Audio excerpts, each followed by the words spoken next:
प्यारे बच्चों, आप सभी का हमारे चैनल पे बहुत बहुत स्वागत है। जितने भी विद्यार्थी 2025 बोर्ड परीक्षा में हिंदी का पेपर देने वाले हैं, उनके लिए हिंदी का सबसे महत्वपूर्ण टॉपिक जिसका नाम है निबंध लेखन।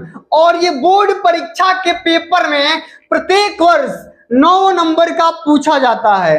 तो बच्चों, आज के इस वीडियो के माध्यम से हम सभी यही समझेंगे कि बोर्ड परीक्षा 2025 में निबंध कैसे लिखना है और निबंध लिखते समय किन किन बातों को ध्यान में रखना है, कौन सी गलतियां नहीं करना है। सब कुछ मैं आप सभी को इस वीडियो के माध्यम से बताने वाला हूं, समझाने वाला हूं। इसलिए आप सभी से हम्बल रिक्वेस्ट है, इस पूरे वीडियो को शुरू से लेकर के एंड तक जरूर देख लेना। वीडियो को लाइक कर देना, शेयर कर देना, चैनल पर नए होंगे तो सब्सक्राइब कर देना।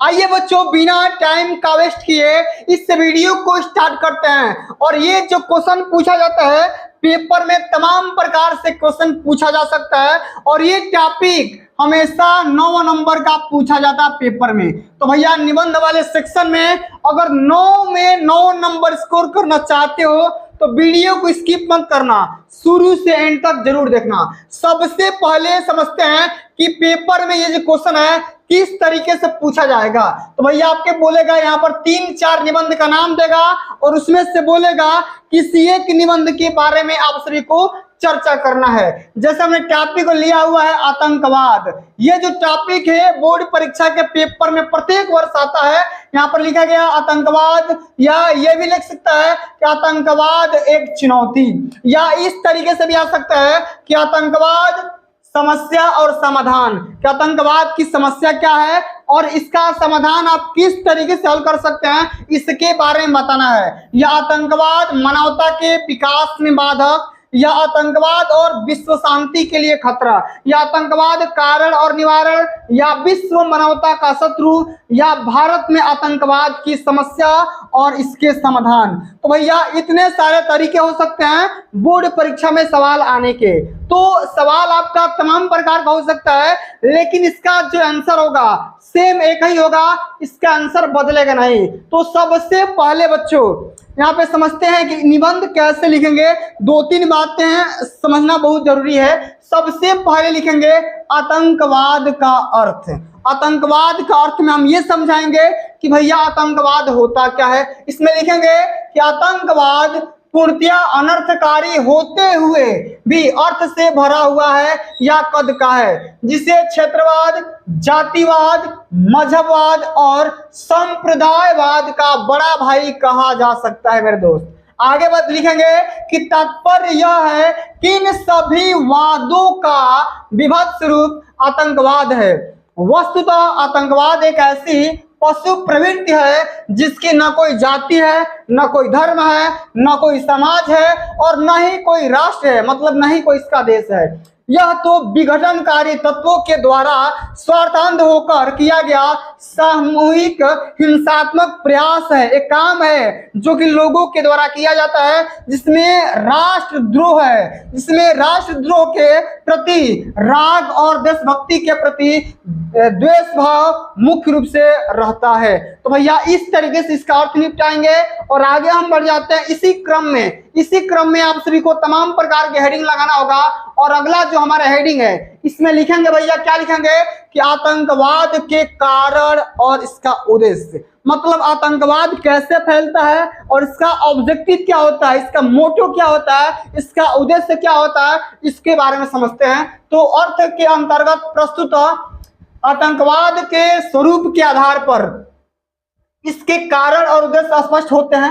आतंकवादी व्यक्ति मात्र एक माध्यम होता है, उसके हाथ और हथियार किसी दूसरे के होते हैं, मतलब किसी दूसरे के कहने पर किसी को मार देगा या कहीं कुछ भी कुछ कर सकता है। आतंकवादी तो लक्ष्यहीन होता है, मतलब उसके पास कुछ भी लक्ष्य नहीं होता है, उसे दिशा भी दूसरा व्यक्ति ही बताता है।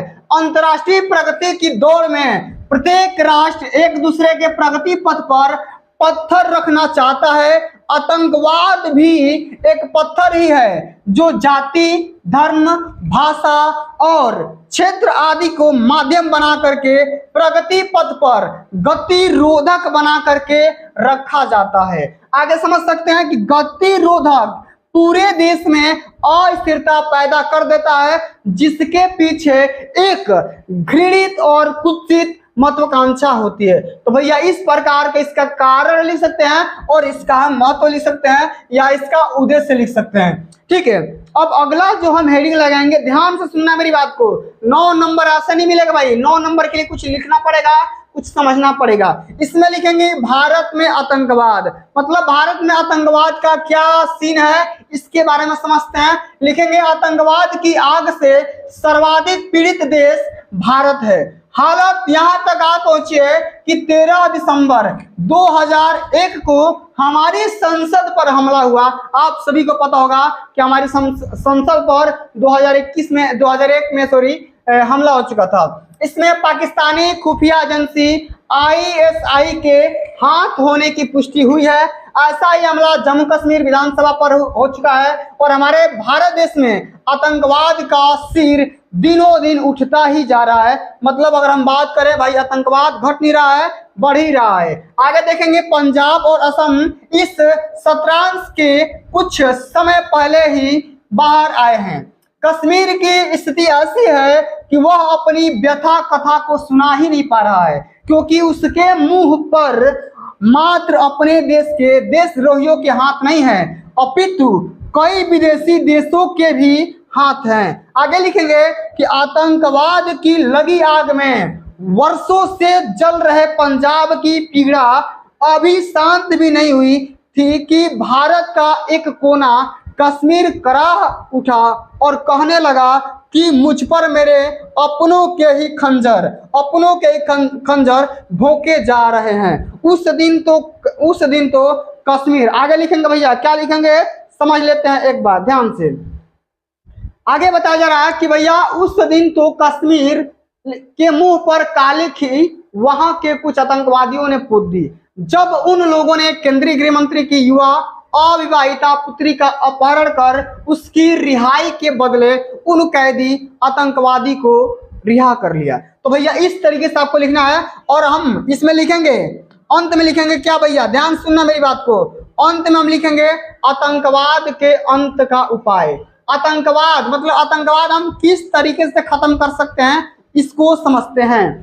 तो कैसे लिखेंगे, ध्यान सुनना मेरी बात को। लिखेंगे आतंकवाद के अंत करने के लिए हमें युद्ध स्तर पर जुटना पड़ेगा। आज सद्भावना के प्रसार की आवश्यकता है। युवा पीढ़ी जो भटकाव के रास्ते पर है उन्हें विश्वास में लिया जाए और उनमें देशभक्ति की भावना का प्रचार प्रसार किया जाए। समझ रहे ना, देशभक्ति की भावना को प्रचार प्रसार किया जाए। आतंकवादियों से किसी प्रकार का समझौता राष्ट्र के लिए घातक सिद्ध होगा। उन्हें देशद्रोह के आरोप में मृत्यु दंड दे दिया जाना चाहिए। प्रशासन को चुस्त दुरुस्त बनाया जाए और समुचित अधिकार दिए जाएं, जिससे वे हर परिस्थिति में स्वयं निर्णय ले सके। और आगे समझते हैं कि अंतरराष्ट्रीय स्तर पर आतंकवाद को बढ़ावा देने वाले राष्ट्रों के विरुद्ध संघर्ष किया जाए और उनकी निंदा हो। आतंकवाद के आश्रयदाता पर भी देशद्रोह का आरोप लगाकर कड़ी सजा दी जानी चाहिए। और भारत यदि यह समझता है कि राजनीतिक स्तर पर आतंकवाद की समस्या का समाधान है तो इसके लिए आगे बढ़ना चाहिए, लेकिन यह आवश्यक है कि समझौता सर कटा सकते हैं लेकिन सर झुका नहीं सकते हैं। इस सिद्धांत से प्रेरित होना चाहिए। ऐसा समझौता कठिन हो सकता है किंतु असंभव बिल्कुल भी नहीं है। तो भैया इस तरीके से लिखेंगे। और अंत में कोई भी अगर आप निबंध लिखते हैं तो अंत वाले टॉपिक में, अंत में आप सभी को उपसंहार वाले टॉपिक को बिल्कुल भी लिखना है। इसमें लिखेंगे उपसंहार मतलब कंक्लूजन, इसका कहने का सेंस क्या है इसके बारे में लिखेंगे। आतंकवाद और भारत क्रमशः मृत्यु और जीवन जैसे एक दूसरे के सामने खड़े हैं। ठीक ना, आतंकवाद और हम देखेंगे भारत, दोनों एक दूसरे के सामने मृत्यु के समान खड़े होते हैं। अतः प्रत्येक जनता का उत्तरदायित्व है कि वह इसको समाप्त करने के लिए अंत तक संघर्ष करे। किसी देश में अशांति और आतंक फैलाना उस देश में अस्थिरता की आग फैलाना है। इससे शत्रुओं को तो बल मिलता ही है, धन जन की भी बहुत हानि होती है। प्रगतिवादी योजनाओं की प्रगति के पांव रुक जाते हैं। प्रशासन का पूरा समय आतंकवाद से निपटने में लग जाता है। अतः यदि हम चाहते हैं कि हम और हमारा ये भारत शांतिमय रहे, अहिंसा के पथ पर चले, अन्य बड़े देश की भांति प्रगति के पथ पर चले, तो हमें क्या करना होगा भैया? भारत के जन जन का यह नैतिक कर्तव्य है कि वे आतंकवाद के खिलाफ क्या करें भैया? आवाज उठाएं और उसके विरुद्ध में आवाज उठाएं। तो भैया आप सभी को इतने सारे टॉपिक लिखना पड़ेगा। सबसे पहले प्रस्तावना और बीच में दो तीन हेडिंग बनाओ और अंत में भैया इस उपसंहार वाले टॉपिक को बिल्कुल ही लिख करके आना, तभी जाकर के पूरे नंबर मिलेंगे। तो प्यारे बच्चों आज के लिए बस इतना ही। अगर ये वीडियो आप सभी को अच्छी लगी होगी, हेल्पफुल लगी होगी, तो वीडियो को लाइक कर दो, शेयर कर दो, चैनल पर नए हो सब्सक्राइब कर देना। जल्द मिलते हैं अगली वीडियो में, तब तक के लिए जय हिंद, जय भारत, वंदे मातरम।